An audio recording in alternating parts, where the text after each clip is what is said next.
Greetings, I'm Dave Gilmore, and this is Design Intelligence. Today, I'm having a conversation with Hael Kobayashi, the Chief Strategy Officer at Design Intelligence.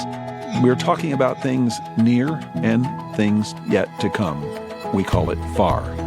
And it ranges over a landscape of topics, from artificial intelligence to the United Nations SDGs, to the greater context of environmental, social, and economic responsibilities, to how we think about technology and its use within human life, certainly with design. So when we think about our time in La Jolla in January, at first it was a wonderful time. It was. The gathering of delegates that were there were all attuned and really focused, and people were intent.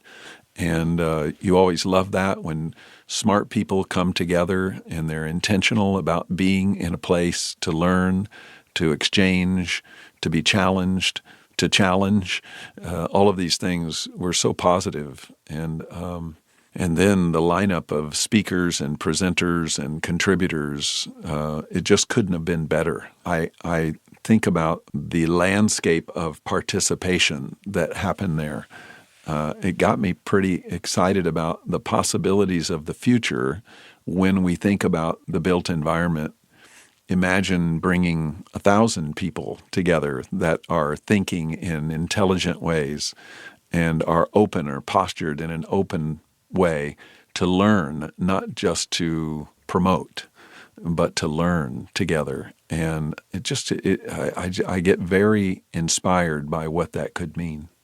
I do as well, Dave. And the more that I think about it, it reminds me that we're able to convene this kind of gathering and really share deeply with people to the best that we can.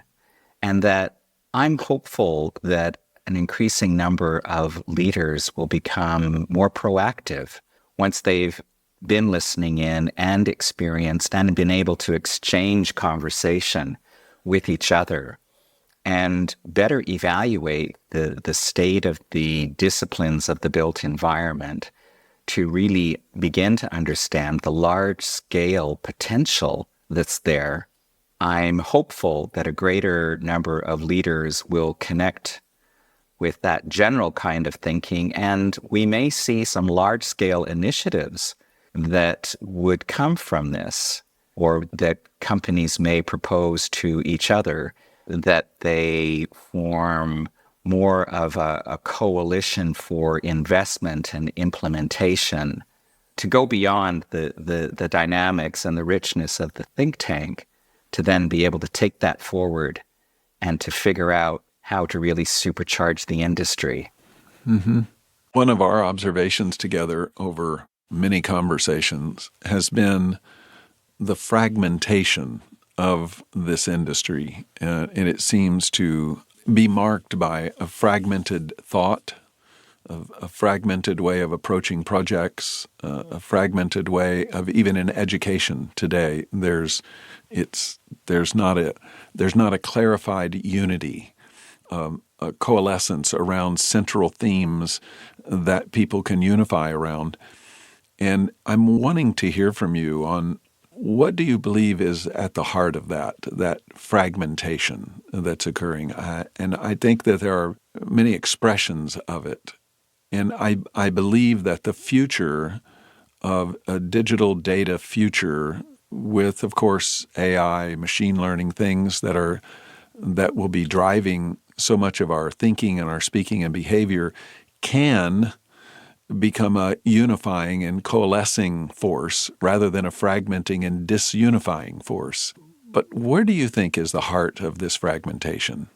Well, I wasn't there 400 years ago, but I think that the disciplines in the built environment, they've evolved in different ways and varying ways.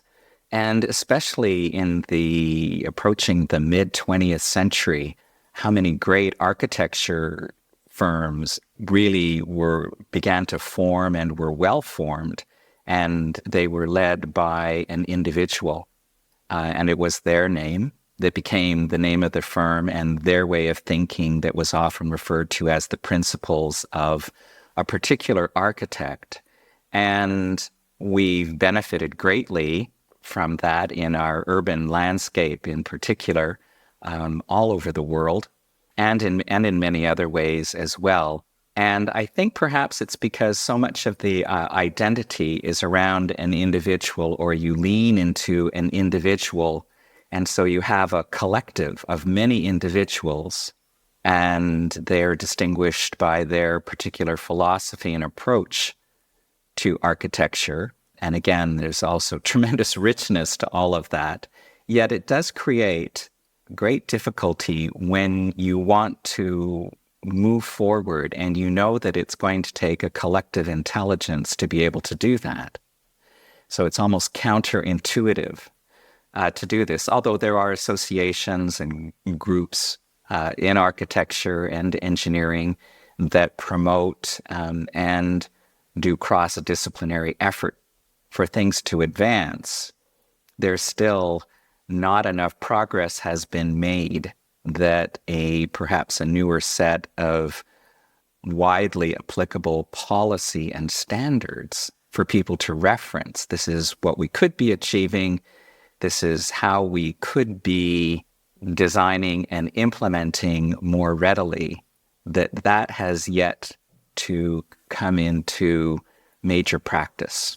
I don't see it yet. And so I think that contributes a bit, if not a good amount, to this idea of individual companies and the necessity of having that identity, and that your sole identity will be enough of a force to move things forward. And as we witnessed, over the last 15 years, the proliferation of the startup world, and so many of those are formed around groups of individuals, co-founders, plural, frequently, instead of a single co-founder, and their entire ability to work with each other is a much more lateral, flat structure instead of an individual who is singularly, highly revered for certain accomplishments. So there's also a different economic model.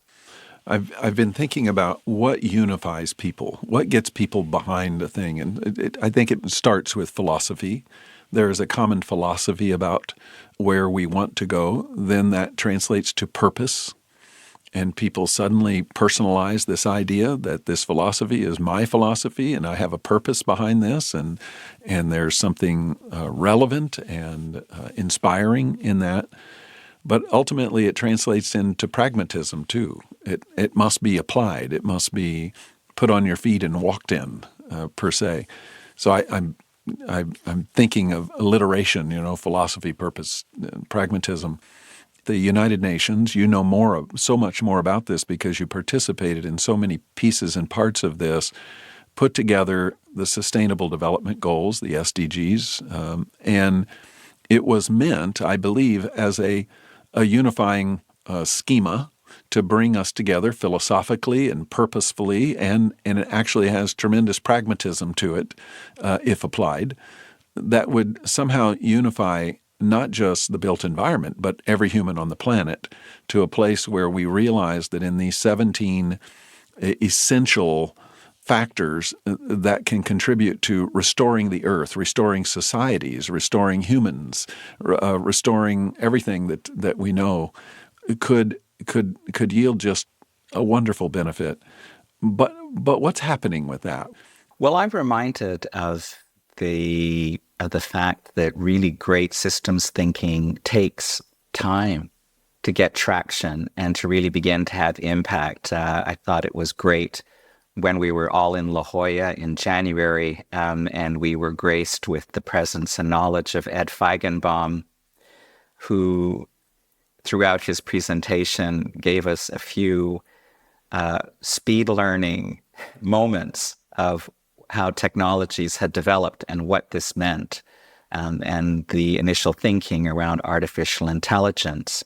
And one of those examples that Ed gave, and also one of our other fantastic guest speakers, Dan Mapes, who is developing the semantic web with Versus AI, was that they could both reference that what the early days of the internet was, and then how it evolved over quite a long period of time before it became present in the public domain in a major way in the mid-90s. And similarly, the thinking behind the SDGs is a large-scale systems approach to looking at solutions and innovation that can improve life for everyone for the greater good. And it manifests itself in different ways. And I thought recently there have been a series of articles and media notes criticizing the SDGs and saying that it's taking too long, or why are the SDGs failing? And I think much of that critical perspective is not allowing for the fact that large-scale things do take time to take shape. And I can already see that they are beginning to have impact. And I think it'll be another 5 to 6 years before we see more tangible degrees of that. The thinking initially wasn't that it was going to create a perfect world. The thinking was that it would always create a better world. And concurrent with that was an organization, as a brief example, that was created back in the early noughties, around 2001, 2002, right after we had the Millennium Goals, which was another great effort. And this organization from Denmark was called Index Design to Improve Life. And they were definitely stepping up what had been identified in the Millennium Goals. And they created an initiative that really set in motion a newer prototype for how to think about design across all disciplines and beyond white teacups and great furniture. Really about the value of design in so many things. So if you're looking at the heuristics, you can see the connection of Index to the Millennium Goals, and also as a great threshold prototype that influenced some of the thinking for the SDGs. So perhaps if we can understand it's got a longer continuum and that it does take time, and I don't think that any of the leadership from the SDGs wants to lay claim to, well, this is only happening because of the SDGs. Again, it was there to influence for the greater good. And when you're doing that, you don't need to go out there and lay claim to all good things in the world. But perhaps the media at times could also be more studied in their approach and be able to link some of these positive examples for us and tell more of those stories as well. Speaking of Dr. Feigenbaum, you and I had the opportunity to spend some time with him a couple of weeks ago, and it was mind-blowing to me. I am still on a I'm still processing. It was so much. But he quoted that sometimes quoted quote that says, the difficult we can do immediately, the impossible just takes a little longer. And it's that idea that these SDGs to some seem impossible. They're not impossible in and of themselves. They're impossible because of human frailty, disconnect, pride, self-serving types of things. But even with those impossibility cofactors, eventually things come together. It just takes a little longer. Our time with Ed Feigenbaum was a kind of a refocus back on our time in La Jolla and some of the themes that came out of La Jolla that I was so impressed by his capture of, and he has continued to contemplate that time together. And his call to us as we sat there together, you and I and him, was really about going deeper in our understanding and research to really not just be satisfied with the tops of the whitecaps, but go down under the water a bit and seeking so much more. And I came away from there once again reminded of how little I know, in spite of how little I know. Well, and how little might be known and how much more could be known with more study and putting more time into it. And I come up against that so frequently in the business world with leaders, and leaders saying, well, do you want me to run the business or do you want me to learn new things? Yeah. And of course, the answer is both.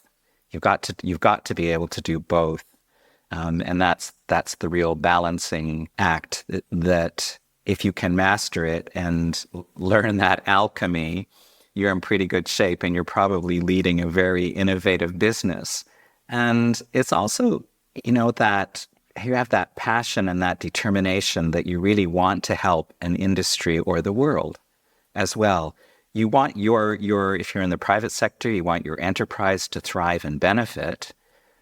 Does it need to be the one and only at the very, very head of the pack? Is it going to be encouraging growth across the industry as well? I'm not sure. I was recently coming up to speed with NVIDIA, one of the big tech companies, chip maker, and 10, 15 years ago was positioned in leading the online gaming platforms and as a chip maker, and so providing that kind of chip capability for video games, and that's quite exciting. And then through the vision of the leadership, their leadership at NVIDIA, they really think about the entire industry benefiting and what would that look like? How could that be better approached? And then recently, with the introduction of our current basic forms of AI into the public sector and private sector, we're seeing this. Suddenly, NVIDIA has taken a massive step forward, and they are now valued at $2.2 trillion US, and they currently own 80% plus of the AI chip market.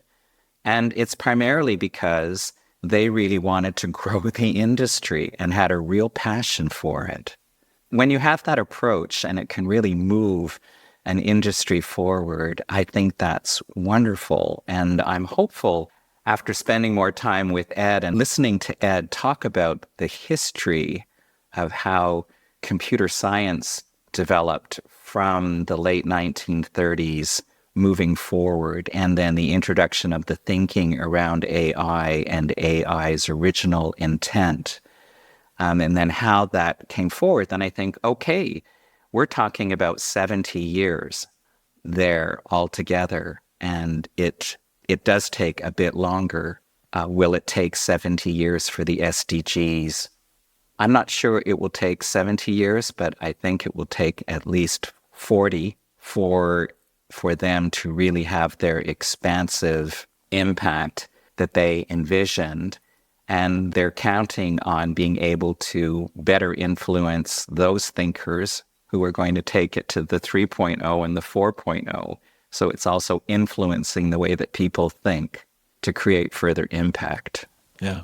My concern, if I could say it, my concern is towards what I call point solutions that have not been deeply considered nor researched appropriately to gain understanding from many different perspectives and then, synthesize those into a cohesive whole for application. It seems like we're more and more inclined toward, oh, that looks cool. I think that might work. I'm going to try that. And so without really understanding the science or the art that is underneath things, we often leap to things without doing the hard work and the heavy work of research and analysis to best apply. I'm thinking of this in regards to our conversation about artificial intelligence and its play. You were just mentioning it's a 70-year journey we've been on to even get to where we are today, and we're not where we ought to be yet, right? And so we've got years to go. And Yet the heavy lifting that was done by these essential researchers back in the 50s that carried on to more formalization in the 60s, that became more heavily funded in the 70s and the 80s and the 90s, finally have gotten us to these foundations that you could depend on to build upon. And so I'm thinking about environmental sciences and how many of our constituents in architecture, structural, civil engineering, the constructors in the many trades that make up the construction space, how many are dedicating themselves to the authentic work of understanding and the research necessary to properly apply artificial intelligence into their context, to properly pragmatize sustainable design and construction over a long period of time. It's not begging and borrowing from others, it's owning it yourself. I'm concerned, having been for quite a while an observer and a speaker and a participant in this built environment, that we are too often inclined to shortcut towards what I call point solutions versus paying the heavy price necessary to build the foundations of knowledge and understanding. And this is where I am. I'm curious, how would you respond to that, Hael? Well, I know we have talked about this quite a bit. And one of the things that I think about immediately is when I think of the startup world. I think, can we still call it the startup world? Because, wow, they've certainly had such a tremendous positive impact on our global economies. But one of the things about being a founder in a startup is you must participate in the development of your prototype. Yes.